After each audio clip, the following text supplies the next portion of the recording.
বন্ধুগণ, আপনারা কেমন আছেন? আলহামদুলিল্লাহ, আমি আপনাদের দোয়ার বরকতে ভালো আছি। তো আজকে আমি আপনাদেরকে একটি অনুলিপি অ্যাপস কিভাবে ইউজ করতে হয় এটা দেখাবো। এটা দিয়ে আপনারা সুন্দর সুন্দর পোস্ট করতে পারবেন ফেসবুকে, ইউটিউবে বা যে কোনো সোশ্যাল মিডিয়াতে, অথবা আপনাদের বন্ধু মহলে এটা লিখে আপনার বন্ধুদেরকে উইশ করতে পারবেন। তাহলে দেখতে থাকুন। তো প্রথমে আমি আমার মোবাইলের স্ক্রিন রেকর্ডটা ওপেন করে নিলাম এবং এখান থেকে আমি অ্যাপসটা আপনাদেরকে দেখিয়ে দিচ্ছি। আপনারা দেখুন, এই যে এই অ্যাপসটা যদি আপনাদের মোবাইলে থাকে তাহলে তো ভালো, না হলে এটা আপনারা প্লে স্টোর থেকে ডাউনলোড করে নেবেন। ঠিক আছে, সরাসরি অ্যাপসের মধ্যে ঢুকে যাচ্ছি।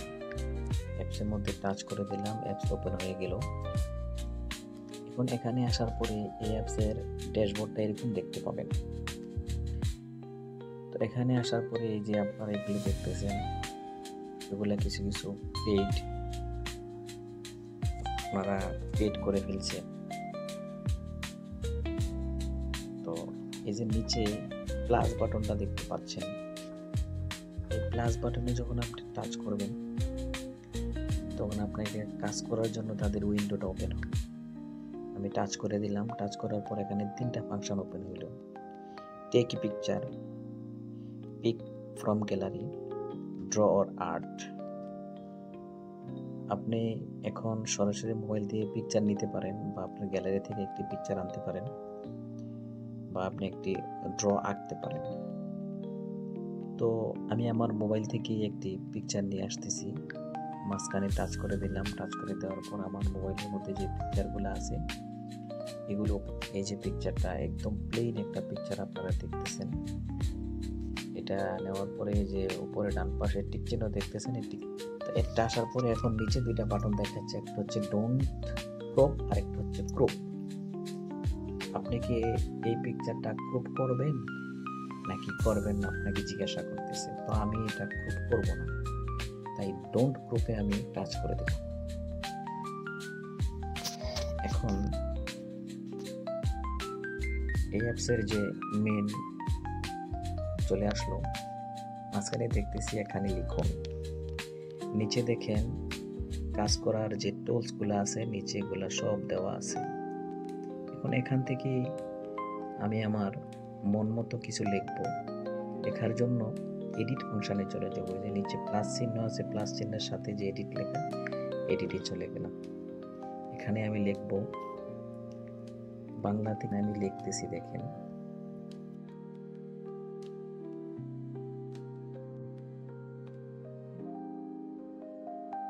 এখন আমি সবাইকে লেখাটা একটু ভাগ করে দেব। নিচে যে ডান পাশে একটা তীর চিহ্ন দেখতেছেন, এটার মধ্যে টাচ করে দিলাম, 2 ভাগ হয়ে গেল। এখন উপরে ক্যান্সেল, ক্রস, ডান টিক, এই ডান টিকের মধ্যে দিয়ে দিলাম। এখন এটা আমার লেখাটা হয়ে গেল। এখন আমি ফ্রন্টটা চেঞ্জ করব। এখানে অনেক সুন্দর সুন্দর ফ্রন্ট দেওয়া আছে। এখান থেকে আমি ঈদ মোবারক যেভাবে লিখে ওই ধরনের একটা ফ্রন্ট আমি এখান থেকে নিয়ে নেব। এই ফ্রন্টটা নেওয়ার জন্য আমাকে একটু নিচের দিকে স্ক্রল করতে হবে।